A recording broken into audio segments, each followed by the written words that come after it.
जी, अस्सलाम वालेकुम class. Hopefully सब खैरियत से होंगे।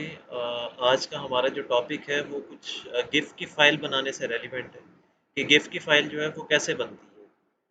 इस टाइम मैं सिंपली गूगल पे फेस वेक्टर इमेज लिख के मैंने सर्च आउट किया, क्योंकि मैं जो एनिमेशन बनाना चाह रहा हूँ वो वो एनिमेशन होगी जिसमें एक करैक्टर होगा और उसकी आइज़ जो हैं वो कभी ओपन होंगी और कभी क्लोज़ होनी चाहिए। मैंने नंबर ऑफ़ सर्च यहाँ पे मेरे पास रिज़ल्ट्स आपके सामने हैं। लेकिन इनमें से मुझे कुछ ये इमेज बेहतर लगे जिसकी आइज़ बनी ही नहीं हो। और इसी इमेज को अगर मैं ओपन करता हूँ तो ये न्यू टैब में मेरे पास कुछ इमेज इस तरह का ओपन है। अच्छा, इसी इमेज को मैंने क्या करना है कि फ़ोटोशॉप में लेके आना है।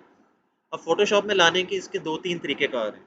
या तो आप इसको डाउनलोड करें, डाउनलोड करके इसको आप ओपन कर लें, या आप इसको इंपोर्ट कर सकते हैं, या सिंपली आप थर्ड मेथड ये है कि आप यहाँ से इसको कॉपी करें और कॉपी करके डायरेक्टली वहाँ फ़ोटोशॉप में पेस्ट कर दें।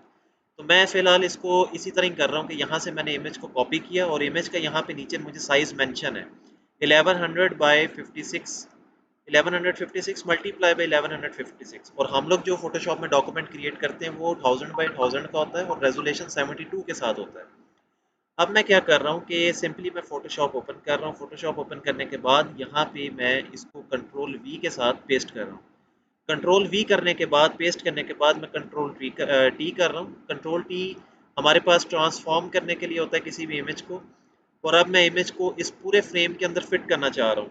तो मैं यहाँ से इस पूरी इमेज को इस फ्रेम के अंदर जो है वो सेट कर लेता हूँ और यहाँ से ऊपर जो मेरे पास प्रॉपर्टी बार में कमिट ट्रांसफॉर्म का आ रहा है, जिसको आप टिक भी कर सकते हैं। आप इसको अगर सिंपली एंटर के साथ करना चाहें तो तब भी आप कर सकते हैं। तो मैं इसको सिंपली टिक कर रहा हूँ। तो यहाँ पे मेरा जो ये इमेज फ्रेम है ये सेट हो चुका है।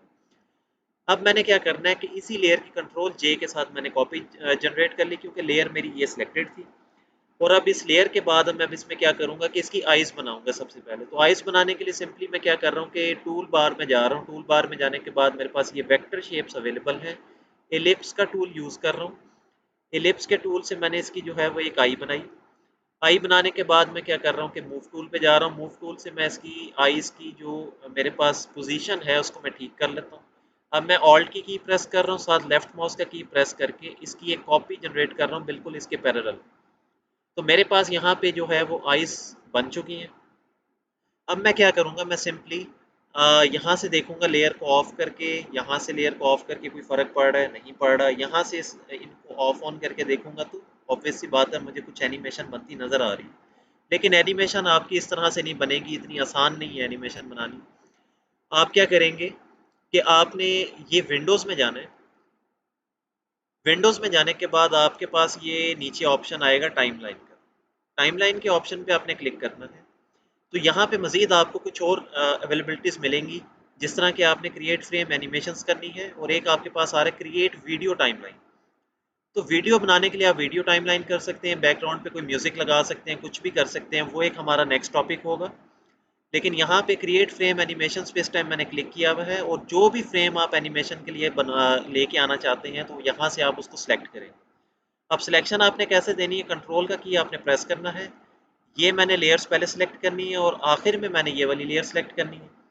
लेयर नंबर 1 पहले सेलेक्ट की, सेकंड पे इलिप्स 1 की लेयर सेलेक्ट की, इलिप्स 1 की थर्ड नंबर पे कॉपी मैंने सेलेक्ट की और फोर्थ में मैंने लेयर 1 कॉपी सेलेक्ट की। और यहाँ पे मैंने क्लिक कर दिया कि क्रिएट फ्रेम एनिमेशन पे। और इसी फ्रेम के मैंने आगे दो डुप्लीकेट कॉपीज ले लेनी है। इस टाइम जिसमें साइन पे हूँ ये डुप्लीकेट करता है जो भी फ्रेम आपने सेलेक्ट किया होगा। अब आप इस फ्रेम को देखो, इसको देखो और इसको देखो, तो यहाँ पे फ्रेम्स आपको ऑलमोस्ट सेम नज़र आ रहे हैं। ये भी फ्रेम आपको सेम नज़र आ रहा है, ये भी आपको सेम नज़र आ रहा है। क्यों नज़र आ रहा है? क्योंकि ऑब्वियस सी बात है आपने इसकी कॉपी जनरेट की है। आपने जब इसकी कॉपी जनरेट किया तो फ्रेम आपको सेम नज़र आएगा। अब यहाँ पे आके अगर आप इसकी आइज़ को क्लोज़ करते हैं, यहाँ पे इसकी आइज़ आपको विजिबल होंगी, यहाँ पे क्लोज़ हैं, यहाँ पे जो है वो आपको अगेन विजिबल होंगी। ये नीचे से आप इसका टाइमर सेट कर सकते हैं। टाइमर मैं स्टार्टिंग में लगाता हूँ 0.1 सेकंड का, सेकंड पे लगाता हूँ 0.5 सेकंड का और थर्ड पे लगाता हूँ मैं टाइमर इसका 2.0 का। अब हम देखते हैं इसको फॉर एवर लूप लगा के। इस टाइम मैंने इसको फॉर एवर लूप लगाया है, ये कॉन्टीन्यूसली ब्लिंक करती रहेंगी चीज़। इसको मैं यहाँ से स्टार्ट कर रहा हूँ। अब स्टार्ट करने के बाद देखें जी ये आपके पास चलता जा रहा है। यहाँ पे टाइमर मेरे से बहुत ज़्यादा लग गया है। अब हम क्या करते हैं, इसको स्टॉप करते हैं। स्टॉप करने के बाद अगेन इसका टाइमर मैं 0.2 पे ले जाता हूँ और अब अगेन इसको मैं स्टार्ट करता हूँ। तो ये अब आपको देखें 0.1 से स्टार्ट हो रहा है, 0.5 का डिले ले रहा है, फिर 0.2 पे जाके एंड कर देता है। और अब ये फॉर एवर लूप लगा हुआ है, ये कॉन्टीन्यूसली चलती जाएगी चीज़। इसको मैं फ़िलहाल स्टॉप कर रहा हूँ। अब मैंने क्योंकि गिफ की फ़ाइल बनानी थी, एनिमेशन तो मैंने क्रिएट कर ली है, तो अब मैंने इसको गिफ की फ़ाइल बनानी है। तो गिफ की फ़ाइल मैं कैसे बना सकता हूँ? मैं यहाँ से फ़ाइल पे जाऊँगा, मेन्यू बार से एक्सपोर्ट में जाऊँगा। एक्सपोर्ट में जाने के बाद मैं लेके जाऊँगा इसको, क्योंकि एनिमेशन है, फ़ोटोशॉप का सॉफ्टवेयर है, ये आपके पास रास्टर बेस्ड सॉफ्टवेयर है और आप इसको किसी न किसी वेबसाइट के लिए कोई भी चीज़ बनानी हो, डिज़ाइन करनी हो, तो आप इसको यूज़ कर रहे होते हैं। तो कोशिश ये होनी चाहिए आपकी कि आप इस तरह के एनिमेशंस वगैरह जो हैं वो आप लोग कोरल ड्रा के अंदर बनाएं और कोरल ड्रा में बनाने के बाद यहाँ पे आके इस तरह की इसकी एडिटिंग वगैरह करें और एनिमेशन जो है वो क्रिएट कर लें। अब मैं यहाँ पे सिंपली क्या कर रहा हूँ कि एक्सपोर्ट में जा रहा हूँ। एक्सपोर्ट में जाने के बाद सेव फॉर वेब लिगलेसी कर रहा हूँ। जैसे ही मैं इसको यहाँ पे वेब लिगलेसी के लिए लेके आऊँगा तो यहाँ पे आप देखेंगे कि गिफ मेरे पास सिलेक्टेड होना चाहिए। उसके बाद यहाँ पे अगर आप देखें तो एनिमेशन पार्ट में लूप इसका फॉर एवर लगा रहना चाहिए। और अपने तौर पे इसकी एक दफ़ा दोबारा डबल चेक करने के लिए आप क्या करेंगे कि आप इसको एक दफ़ा दोबारा प्ले करके देख लें कि भाई एनिमेशन जो मैंने बनाई थी वो एज इट इज़ है भी कि नहीं। बाकी फ्रेम का इशू ना लें। यहाँ पे अगर आपके पास इमेज कंप्लीट नहीं भी आता तो इमेज फिर भी जब आप सेव करेंगे तो इमेज आपके पास कंप्लीट ही आएगा। ये जस्ट आपको एक रफ ओवरव्यू दे रहा होता है। अगर फिर भी अगर आप उसको सही करना चाहते हैं तो ये आपके पास विड्थ है और ये आपके पास इमेज की हाइट है। आप यहाँ से इमेज की विड्थ और हाइट को कम भी कर सकते हैं, ज़्यादा भी कर सकते हैं, लेकिन एक चीज़ का ध्यान रहे कि अगर आप यहाँ से इमेज को रीसाइज करेंगे तो इमेज आपका रास्टराइज है, तो ये आपके पिक्सल्स को लॉस करेगा। इमेज जो है वो आप अपनी क्वालिटी लूज़ करेगा।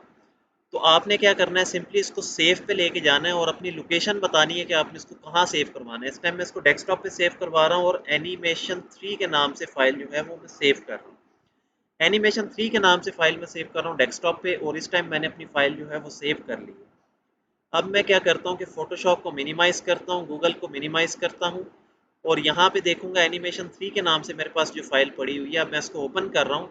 तो जैसे ही मैंने फ़ाइल ओपन की तो यू कैन सी कि यहाँ पे देखें कि अब वो आईज़ इसकी ब्लिंक होती हुई आपको नज़र आ रही है और जो मेरी फ़ाइल का फ़ॉर्मेट है वो गिफ की फ़ाइल है।